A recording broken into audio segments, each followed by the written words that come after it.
Petite visite Tropique Marché, on y va?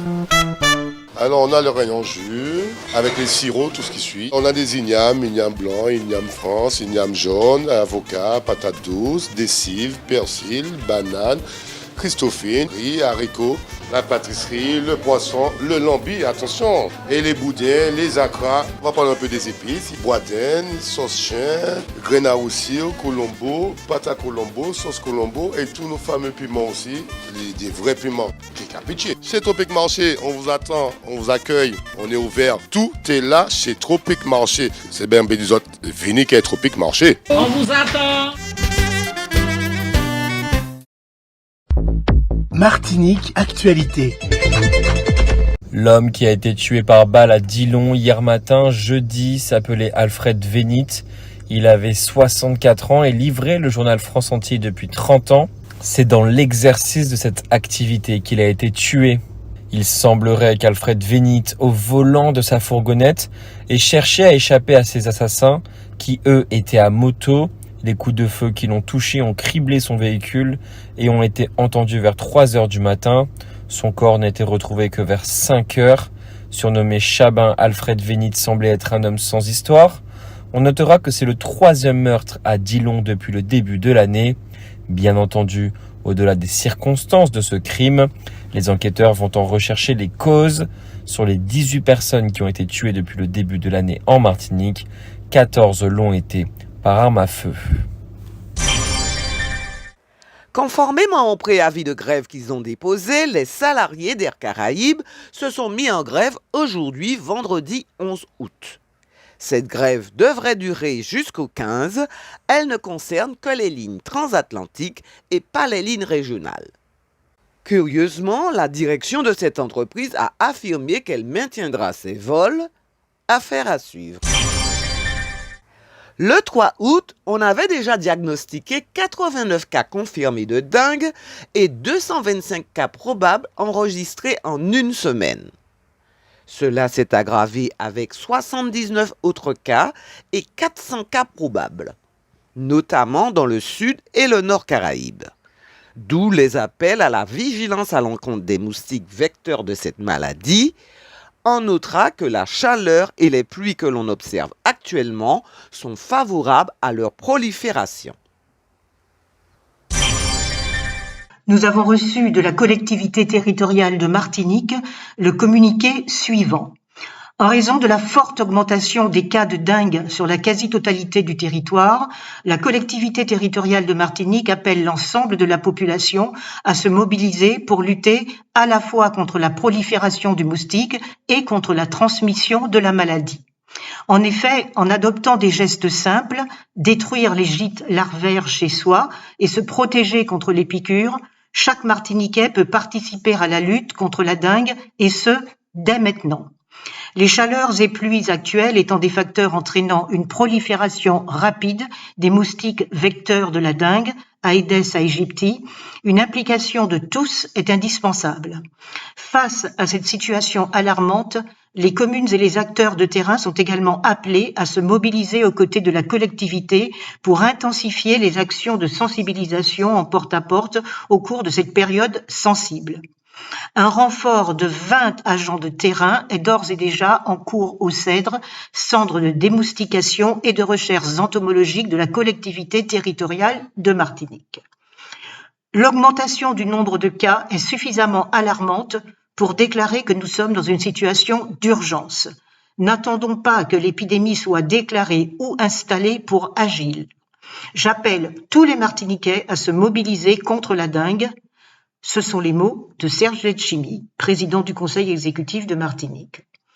En concertation avec les maires et les acteurs institutionnels, une journée de mobilisation coup de poing sera organisée au début du mois de septembre et une campagne de sensibilisation d'envergure sera mise en œuvre dès la semaine prochaine. Pour rappel, selon le bulletin de surveillance de Santé publique France, daté du 3 août, 89 cas confirmés de dengue et 225 cas cliniquement évocateurs avaient été enregistrés en une semaine. C'est après de longues négociations qu'un accord a pu être trouvé entre le patron et le salarié dans le secteur du bâtiment. Désormais, dans chaque catégorie de salariés, il y aura un salaire minimum que le patronat s'engage à respecter. Il a également accepté une augmentation de 3,5% pour toutes les catégories et une augmentation de la prime de transport. Comme l'an dernier, le foyer rural de Mornacajou au François propose demain samedi le 12 août un petit déjeuner en temps longtemps, féroce, migan, tinin morue, soupes habitants, macadam, dombré morue, fouille à pain, la peau saïen, morue rôtie, pain au beurre et chocolat. Ce n'est pas gratuit. Dans le cadre de sa fête patronale, la ville du Lorrain a proposé aujourd'hui, vendredi 11 août, de 17h à 19h, un débat sur l'identité du peuple, tandis que la Maison du Bellay propose, elle, dès 19h samedi, une soirée Bellay en hommage à Clotaire Grivalier. L'entrée est gratuite. La réserve de biosphère de Martinique et le comité martiniquais du tourisme ont présenté mercredi leur campagne de communication qui va se dérouler sous le titre suivant « De quoi êtes-vous le plus fier ?» Ont animé cette conférence de presse la présidente du comité martiniquais du tourisme, Madame Bénédicte Di Geronimo, la présidente de la réserve de biosphère de Martinique, Madame Nathalie de Pompignan. Elles ont rappelé que le 15 septembre 2021, l'UNESCO a reconnu l'ensemble du territoire terrestre et marin de la Martinique, réserve mondiale de biosphère. Cette reconnaissance internationale est due à tous ceux qui ont construit la candidature de la Martinique lors des réunions publiques dans les 34 communes du territoire. La qualité du travail et la participation active de la population à la procédure de candidature ont obtenu les félicitations de l'UNESCO. Et c'est donc ensemble qu'ils lancent une campagne de communication. Elle leur permet de réaffirmer la dimension populaire, collective et fédératrice de cette reconnaissance internationale. La fierté d'être martiniquais est un sentiment puissant qui permet à la population de se connecter à son histoire, sa culture, sa nature et son identité collective, affirme Martinique Réserve de Biosphère et le comité martiniquais du tourisme.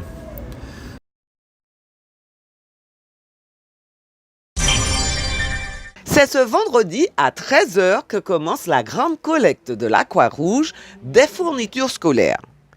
Vous pourrez faire un don au Leclerc du rond-point à Fort-de-France, au Leclerc de la Galeria du Lamentin, au centre commercial de Place d'Armes au Lamentin, à Carrefour Dillon, Cluny, Génipa, mais également à l'Euromarché du Robert, au Bureau Vallée de Dillon et du COS, au Cultura du Lamentin, zone de Californie, et aux agences du Crédit Lyonnais de Fort-de-France, Jean-Bette et du Robert.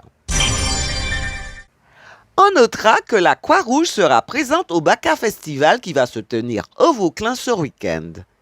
Ces 18 bénévoles vont distribuer des éthylotests, des préservatifs, des roules à paille, des couvercles anti-intrusion de drogue pour les gobelets et des autotests VIH. Rappelons que cette manifestation devrait drainer plus de 10 000 personnes. La journée mondiale de l'eau a lieu le 22 mars de chaque année depuis 1993. C'est une célébration des Nations Unies qui met l'accent sur l'importance de l'eau douce et sensibilise à la situation des 2,2 milliards de personnes qui vivent sans accès à l'eau, à de l'eau salubre. Telle est la réalité. Ici en Martinique, nous avons de l'eau presque à n'en savoir que faire et précisément, nous ne savons guère comment faire pour bien la gérer. C'est tout. Comme le transport public, un crève-cœur martiniquais, même si les choses ont quand même tendance à s'améliorer. À partir du 1er janvier 2024, les véhicules électriques en France devront répondre à un score environnemental spécifique pour être éligibles au nouveau bonus écologique. Ce score sera attribué en fonction des émissions de CO2 générées par les matériaux utilisés dans la fabrication du véhicule, son assemblage et son transport. Le calcul exact du score environnemental n'a pas encore été précisé, mais selon les informations disponibles, un véhicule électrique obtiendra un bonus écologique s'il atteint un score supérieur à 60.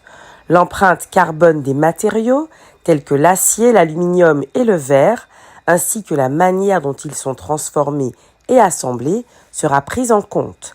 La fabrication de la batterie, qui est une source importante d'émissions de CO2, jouera également un rôle déterminant dans l'attribution du score. Le type de véhicule, citadine, familial, SUV, est le moyen de transport utilisé pour l'acheminer en France, bateau, train ou avion, seront aussi pris en considération. Cette réforme vise à soutenir les véhicules électriques ayant la meilleure empreinte carbone, favorisant ainsi ceux produits dans des pays et usines présentant des émissions de carbone plus faibles, notamment en Europe. En mettant en place ces critères environnementaux, le gouvernement français espère donner un avantage aux entreprises françaises et européennes qui s'efforcent de réduire leur empreinte environnementale. Les constructeurs dont les modèles ne répondent pas aux critères pourront faire appel et tenter d'obtenir une dérogation. Ces dossiers seront étudiés avant la fin de l'année 2024. L'association non gouvernementale ONG Assomer a fait savoir que sur 2 sites qu'elle surveille à Sainte-Luce, des coraux, cornes de cerf se sont reproduits. C'est une excellente nouvelle puisque, on le sait, les récifs coralliens dans notre zone géographique sont menacés de disparition du fait d'une pollution excessive du milieu marin. Fidèle à sa tradition, la ville du Lamentin propose dès aujourd'hui, 11 août, et jusqu'au 14, de nombreuses manifestations. En passant par un atelier de conversation et d'écriture en anglais pour les enfants de 8 à 10 ans, qui a eu lieu ce matin de 9h à 11h à la Maison pour tous de Gondot, jusqu'au show mode Les Lamentins de la mode sur la place Andréa Liquer le lundi 14 août de 9h à 22h. Est prévu également un show de danse brésilienne et le concert exceptionnel de l'Ompai le dimanche 13 août. On notera aussi le défilé des associations le dimanche matin. O News Radio sur outremernews.fr.